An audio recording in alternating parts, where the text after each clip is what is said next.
बिस्मिल्लाहिर्रहमानिर्रहीम अस्सलाम वालेकुम नाज़रीन, मैं हूँ आपका मेज़बान दानिश अंसारी और आप देख रहे हैं मेरा YouTube channel Danish Ansari official. नाज़रीन, आज हम बात करेंगे मलिक महबूब साहब से, आप सबके फेवरेट हैं, मशहूर एस्ट्रोलॉजर हैं। अस्सलाम वालेकुम मलिक साहब, कैसे हैं आप? वालेकुम अस्सलाम, अल्लाह का करम है। आप बताएँ कैसे हैं दानिश भाई? अल्हम्दुलिल्लाह मलिक साहब, मैं भी ठीक हूँ। मलिक साहब, आज प्रोग्राम का आगाज़ बड़ी दिलचस्प खबरों से करना है, लेकिन प्रोग्राम का बाकायदा आगाज़ करने से पहले आपका एक कोर्स है जो आप शुरू कर रहे हैं आज से चंद रोज़ बाद, उसमें कैसे एनरोल होना है, वो कोर्स किस चीज़ से मुतल्लिक है? काइंडली उसके हवाले से लोगों को बता दीजिए।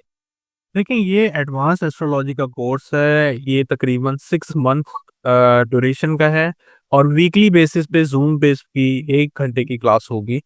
और वो लोग जो इंटरेस्टेड हैं वो मुझसे राब्ता कर लें। लिमिटेड सीट हैं, अगर आप इंटरेस्टेड हैं तो मुझे कांटेक्ट करें। मेरा व्हाट्सएप नंबर इधर अवेलेबल है और आप जैसे ही मुझे कांटेक्ट करेंगे मैं आपको मज़ीद तफ़सीलात से आगाह कर दूँगा। ओके सर, बहुत शुक्रिया सर। प्रोग्राम का बाकायदा आगाज़ करते हैं। बड़ी इंपॉर्टेंट खबरें आज मेरे पास। रशिया ने सर अटैक किया है यूक्रेन पे, तवानाई तनसीबात पे अटैक किया गया है और बताया जा रहा है कि यूक्रेन में लाखों नहीं बल्कि करोड़ों लोग जो हैं वो बिजली की तसीर से महरूम हो चुके हैं। इतना बड़ा ये हमला किया गया है रशिया की तरफ से। और यूक्रेन के जो सदर हैं, उन्होंने एक बड़ा इंकशाफ किया है। ज़ेलेंस्की ने उन्होंने कहा है कि रूसी जंग में उनके 4 लाख फौजी जो हैं अब तक हलाक हो चुके हैं। सर, गुज़श्ता 6-7 माह से आप ये प्रेडिक्शन कर रहे हैं, बल्कि गुज़श्ता साल से ही 2025 से ही आप ये बता रहे हैं कि इस जंग में यूक्रेन का बहुत ज़्यादा नुकसान होगा, भारी जानी और माली नुकसान होगा और आपने ये भी कहा हुआ है कि यूक्रेन का एक बड़ा हिस्सा जो है वो रूस के पास चला जाएगा। सर, रूस ने फैसलाकुन हमला कर दिया है, 2026 का बड़ा हमला कर दिया है। आप क्या फ्यूचर देख रहे हैं? इतने सारे लोग भी सर उसमें शहीद हो चुके हैं। इस तरह की कोई रिपोर्ट पहले सामने नहीं आई थी, अब ये अचानक सर रिपोर्ट भी सामने आ गई है। इतने लाख लोग जो हैं इसमें हलाक हो चुके हैं। क्या फ्यूचर देख रहे हैं आप? दानिश भाई, बात ऐसी है कि रशिया और यूक्रेन का जब जायजा देखते हैं तो उसमें एक गुड न्यूज़ आने वाली है। उसका मैं ज़िक्र अभी आगे करता हूँ। लेकिन फ़िलहाल के हिसाब से रशिया, यूक्रेन, जैसे मैंने आपको कहा था इक्लिप्स के हम करीब जाएँगे तो दुनिया में कोई बड़ा हादसा होता हुआ सुनाई दिया जाएगा। अगर हम ये जो ऐसे ममालिक की बात करें तो इधर सब कुछ इलेक्ट्रिक से चलता है, इवन के हीटर्स भी। तो ये एक बहुत बड़ा डैमेज है यूक्रेन के लिए और आने वाले दिनों में मैंने जैसे कहा है, दुनिया में बहुत सारे हादसात आपको इसी 1 डेढ़ हफ्ते में होते हुए सुनाई दिए जाएँगे। जैसे मैंने कल भी बोला है कि ईरान और अमेरिका किसी भी वक़्त आज से 4 दिन मतलब आज से 3 दिन अगले 2-3 दिनों में कोई बहुत बड़ा इंसिडेंट आपके सामने आ सकता है। तो ये चीज़ें बहुत क्लियर हैं। जहाँ तक रशिया और यूक्रेन की बात रही, अभी 2 महीने और हैं इस जंग को। बहुत हद तक पॉसिबिलिटीज़ दिख रही हैं कि अप्रैल मई में ये कंक्लूड हो जाए।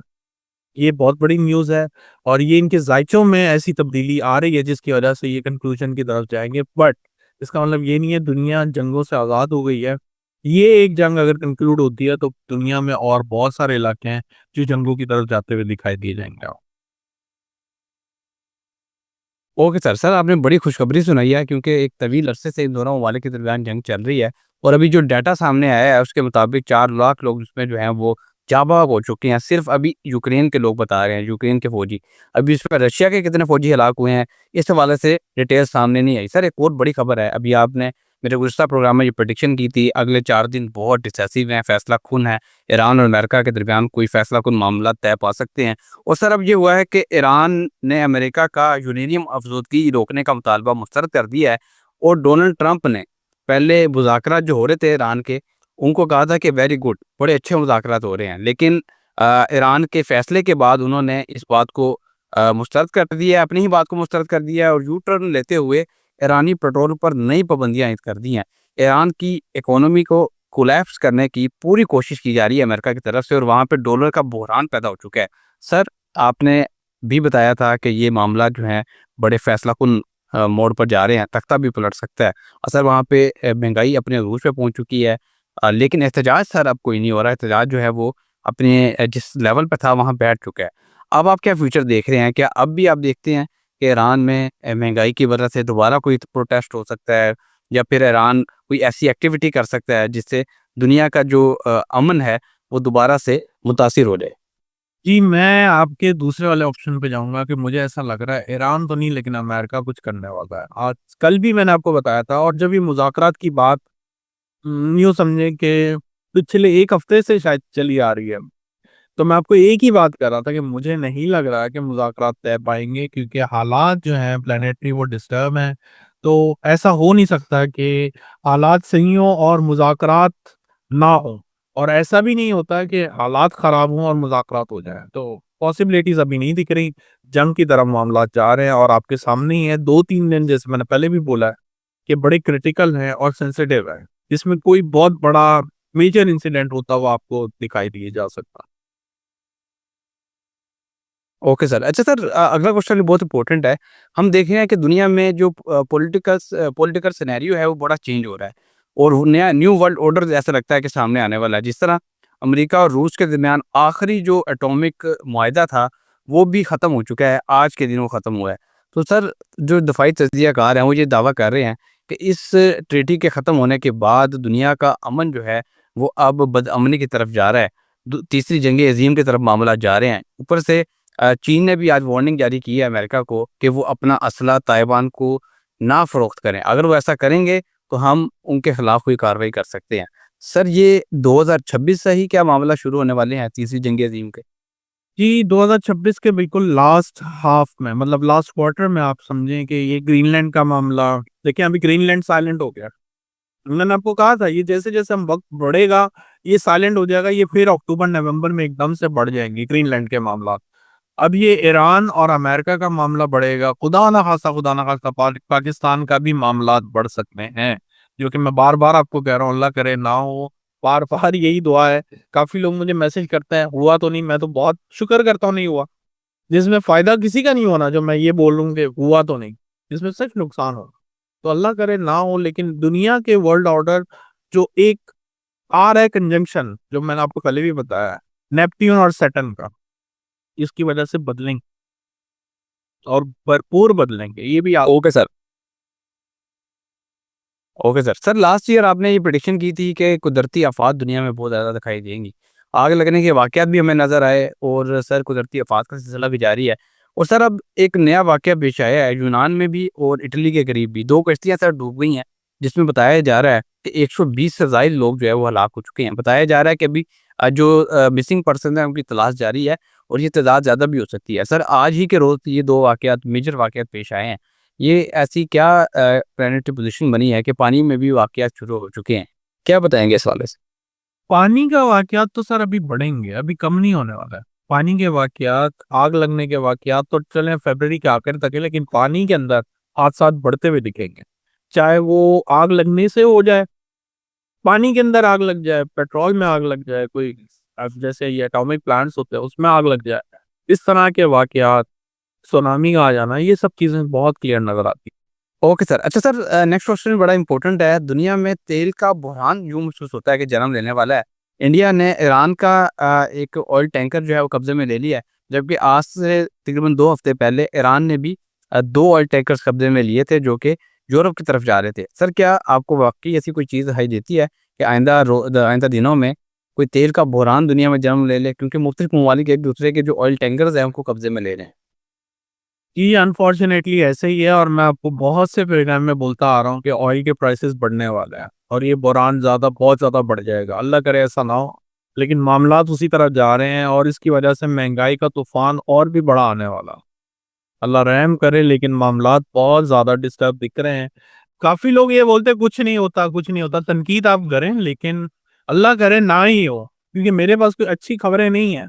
اگر اچھی خبریں ہوں اس کے آپ تنقید کریں تو میں سمجھتا ہوں واقعی بنتا ہے، لیکن معاملات اس طرف جا رہے ہیں. اللہ کرے وہی بات ہے کہ اللہ کرے اس سے برعکس ہوں اچھے معاملات، لیکن فی الحال کے حساب سے معاملات بہت خراب لگتا ہے.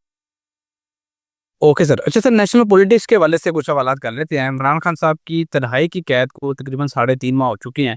نہ فیملی سے ملاقات ہونے دی جا رہی ہے، نہ ڈاکٹر سے ملاقات ہونے دی جا رہی ہے، نہ ہی وکلاء کو ملنے دیا جا رہا ہے. آج ان کے وکلاء نے، عمران خان کے وکلاء نے سپریم کورٹ میں استدعا کی کہ ان سے ملاقات کروائی جائے، لیکن سپریم کورٹ نے بھی ان کی استدعا مسترد کر دی.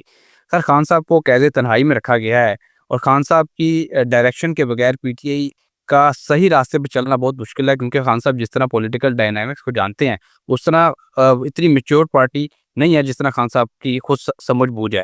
آپ کیا دیکھ رہے ہیں، خان صاحب کی رہنمائی کے بغیر کیا پی ٹی آئی اس طرح تحریک چلا سکتی ہے، اس طرح حکومت کو ٹف ٹائم دے سکتی ہے جس طرح خان صاحب کی رہنمائی میں دے رہی تھی؟ चला सकती है, लेकिन वही वाली बात है, डेट सेलेक्ट करना बड़ा इंपॉर्टेंट होता है इनका। ये अलग डेट सेलेक्ट करते हैं जिसकी वजह से इनको नुकसान होता है। तो आने वाले दिनों में अगर इन्होंने कोई सही तहरीक सही टाइम पे चलाई, जैसे मैंने बताया फरवरी मार्च इनके लिए बड़े थोड़े क्रिटिकल हैं, तो इसमें बहुत सोच समझ के फैसले लेने चाहिए। तो उस टाइम पे अगर करेंगे तो फिर ज्यादा फायदा रहेगा। ओके। अच्छा सर, 2 क्वेश्चन और करूँगा, साथ ही पूछ लेता हूँ। एक तो इमरान खान साहब से जो मुलाकात का सिलसिला है जी, कब शुरू होगा ये भी बता दीजिएगा? और खान साहब की सेहत के हवाले से बहुत खदशात हैं लोगों को, पीटीआई के कारकुनान को, रहनुमाओं को, डॉक्टर से उनके जो पर्सनल डॉक्टर्स हैं खान साहब के, उनकी मुलाकात नहीं होने दी जा रही। तो आप क्या देख रहे हैं? सेहत के हवाले से भी बता दें और खान साहब की मुलाकात का सिलसिला कब शुरू होगा, ये भी बता दें। देखिए, मुझे ऐसा लगता है खान साहब के लिए ये 2 महीने फरवरी और मार्च बड़े इम्पोर्टेंट हैं और इसमें इनको कोई फैसिलिटीज़ मिलने वाली हैं। ये शायद हो सकता है कि आपको यहाँ से मूव करके बनीगाला ले जाते हुए दिखाई दिए जाएँ। और जो मुलाकात का सिलसिला है, मुलाकात अगर होगी तो वो मैसेज ही आगे ट्रांसमिट होगा, जिसकी वजह से मुलाकातें रुकी हैं। तो यूँ समझें कि खान साहब के लिए मार्च का महीना अच्छा दिखता है इस लिहाज से। तो मार्च तक का आपको थोड़ा और सब्र करना पड़ेगा, क्योंकि फरवरी ऑनवर्ड हुकूमत के लिए भी बहुत मुश्किलात सामने नज़र आ रही हैं मुझे, आने वाले दिनों में। Okay sir. अच्छा सर, एक लास्ट आपकी एक प्रेडिक्शन है, आपसे क्वेश्चन जो है वो कर लेता हूँ और प्रोग्राम का इख्तिताम करेंगे। आपने मेरे गुज़श्ता प्रोग्राम में ये प्रेडिक्शन की थी, आइंदा आने वाले 10-15 दिन जो है वो बड़े इम्पोर्टेंट है पाकिस्तान में, जो सिक्योरिटी अलर्ट है उस हवाले से। और आज आपके प्रेडिक्शन के ऐन मुताबिक अमेरिका की तरफ से, अमेरिकन इंटेलिजेंस की तरफ से पाकिस्तान के हवाले से हाई अलर्ट जारी किया गया है और तमाम जो अमरीकी बशिंदे पाकिस्तान में मौजूद हैं, उनको ये कहा गया है कि आप अपने घरों में महफूज रहें, बाहर हजूम वाली जगहों पे ना जाएँ, क्योंकि वहाँ पर इस तरह के वाक़यात पेश आ सकते हैं। सर, आपकी प्रेडिक्शन दुरुस्त साबित होती दिखाई दे रही है, लेकिन कुछ ऐसी डेट्स हमें बता दें जहाँ पे लोग जो हैं वो अपने आप को चौकन्ना रखें, एहतियात कर सकें। वो कौन-सी ऐसी डेट है फरवरी की जब ये खुदा न खास्ता इस तरह के वाक़यात दोनूमा हो सकते हैं? यहाँ से लेके 25 फरवरी तक बहुत ज़्यादा कॉम्प्लिकेटेड टाइम दिख रहा है मुझे, बहुत ज़्यादा। तो इसमें बहुत ध्यान रखें, कोई गलती ना करें, गलती की गुंजाइश बिल्कुल नहीं है। जैसे उन्होंने कहा है हजूम वाली तरफ तो कोई जाता नहीं है, लेकिन आईवी को कोई टाल भी नहीं सकता। तो प्रिकॉशंस लें, बाकी अल्लाह को याद करें, वही सब पे कादिर है, इसके अलावा कोई कुछ नहीं कर सकता। बहुत शुक्रिया सर, आपने अपने कीमती वक़्त में से कुछ वक़्त निकाला। हमारे नाज़रीन का भी शुक्रिया। इंशाअल्लाह नेक्स्ट प्रोग्राम में ऐसे ही दिलचस्प टॉपिक के साथ पेश होंगे। अगली वीडियो तक के लिए मुझे और मलिक महबूब साहब को इजाज़त दीजिए। अल्लाह हाफ़िज़।